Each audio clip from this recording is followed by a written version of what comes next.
And was very important for BMW's motorcycle and company's history.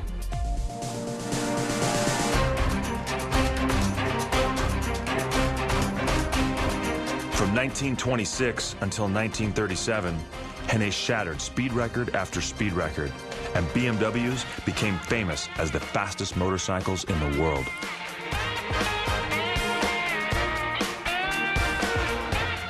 Ernst Henne made 76 speed records on the motorcycles, and the last one was in 1937, and he rode about 204 miles per hour.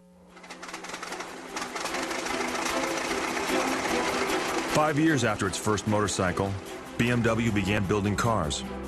In 1928, they licensed a British design and built what they called the Dixie.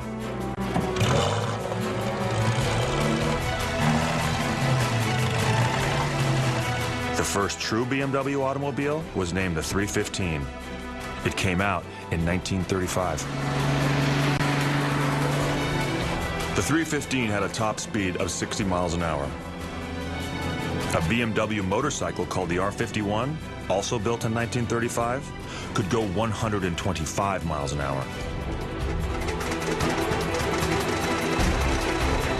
In terms of technology, BMW motorcycles were still light years ahead of their cars. In the late 30s, they have a new technology for welding the frames. So the motorcycles went more sporty. For example, the R51 with 500cc sports engines were very successful.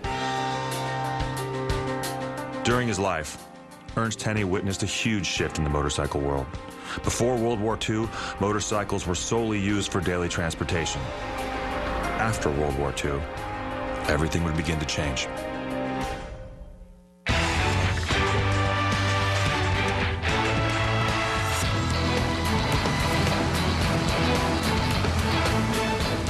By the 1960s, many people in Europe could afford cars, and motorcycles were no longer being used for transportation.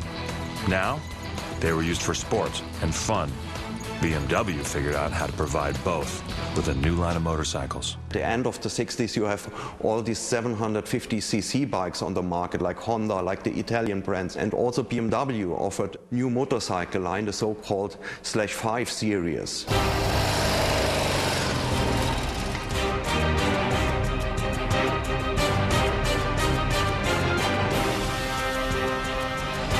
The /5 series was an instant success. I bought an R75/5, and I changed my entire attitude about, the dependability of motorcycles. And so I quit my job and spent 3 years riding it around the world. This series was very successful. In the first year, we have more than 10,000 motorcycles a year, and the business grew up year over year.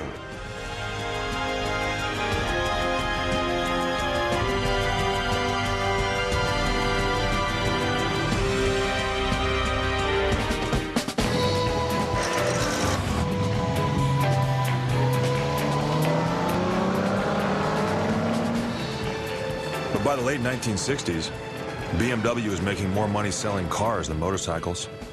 Forced into the motorcycle business in 1923, ironically, BMW was now thinking about quitting. Interestingly, BMW in the late 60s almost stopped producing motorcycles. The plan was they were so successful with the cars that they said, well, these motorcycles aren't, selling as well as cars, we'll stop. But BMW didn't stop. Instead, they kept building bikes. One reason was that BMW had become the motorcycle of choice for law enforcement agencies around the world. In the 60s, more than 100 countries used BMWs as police bikes, and it was also a foot in the door for new markets in the world. As BMW expanded its market reach, it continued to build new bikes. The company focused its efforts on evolution, not revolution. Often we talk about evolution or revolution. People think of revolution as being big steps. That would be, for me, throwing out everything you had and starting with something new.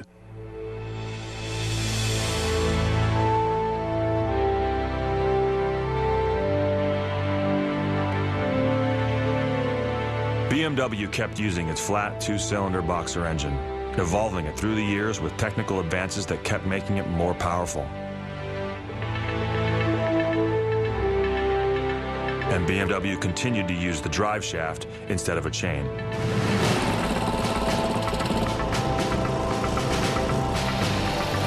In fact, they were about to produce what the world would call Germany's sexiest superbike.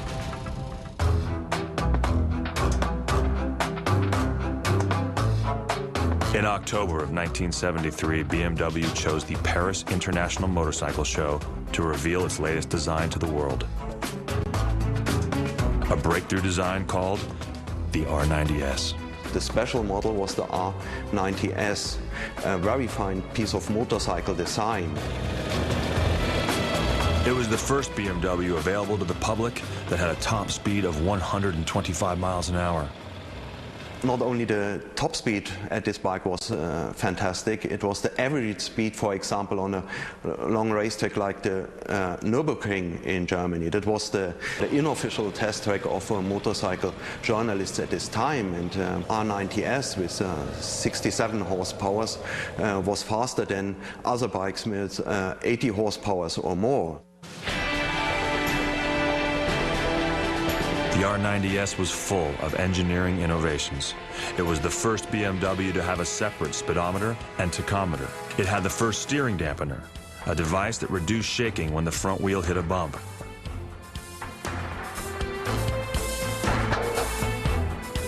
And it was the first BMW with holes drilled in the disc brakes to save weight, keep the brakes cool, and make the bike stop faster. You find it all over the years in the BMW motorcycle models. So you have this boxer engine, this opposed twin engine. You have the shaft drive to the rear wheel. These are two typical BMW features. You find it at the R32 in the 20s. You find it in the bikes in the 30s, in the 40s, in the 70s, in the sports models like R90S in the 70s. BMW's first real sport bike. I know their bikes had been performance-oriented prior to that, but that was really the bike that said to the American audience, in addition to the Europeans, this is a bike that's meant to go fast and go around corners pretty well and really do it all, but it definitely had a sporting bent. The R90S struck a chord with American motorcyclists. They clearly saw it as a new and very exciting bike. And a guy comes by on an R90S and it's, you know, it's got the shape it's got and the cylinders just sticking out. And you look at it, it makes this sound that doesn't sound like other motorcycles, and you look at it and you go, that's something different, isn't it? For me anyway, it was one of the bikes that kind of ignited my interest and informed me of the difference between motorcycles at a very early age. It was great. It was a very sort of different move in a different direction as sport bikes go. And of course it developed into being one of the public's favorite bikes.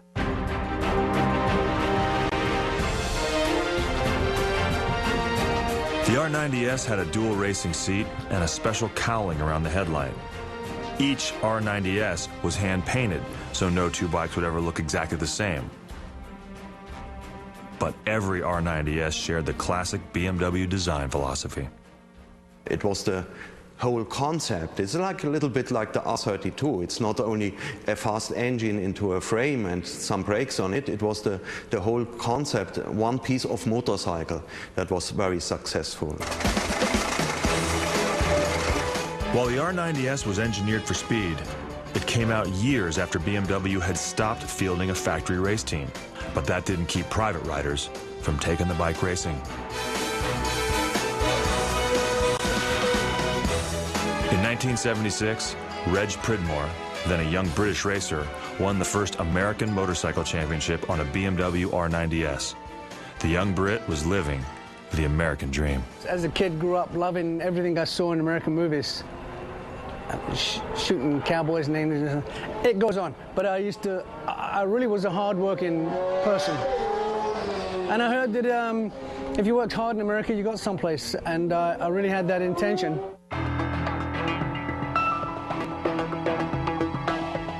Pridmore had some serious help.